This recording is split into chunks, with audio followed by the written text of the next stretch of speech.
Hi, I'm Christy with Unite. And I'm Chris with Unite. All right, Chris, let's do some trends here.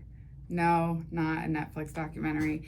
Instead, let's talk about some university industry trends that we have been closely tracking for the last few months. All right, so the first one we'll talk about is industry-sponsored research. So the stat that we have is that 75% of research and development, R&D funding, comes from companies. Yet companies only fund 7%, sometimes even less, at a university. This represents a massive upside for universities when you start to look for revenue from the business sector.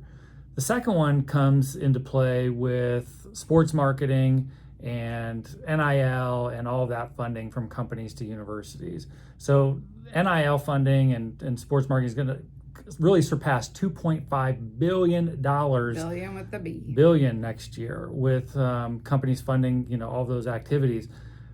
Our big advice here, and we're seeing actually some of our partners do really well at this, is going to those companies who are funding those big sports and athletics initiatives with a broader initiative and a holistic approach. So you start to go deeper with these companies and get them to do more with you in the way of recruiting your students, doing scholarships, et cetera, the 20 or so different ways that they can engage. Yeah, and then the third trend we want you to start to focus on is that your corporate engagement is a retention strategy for students.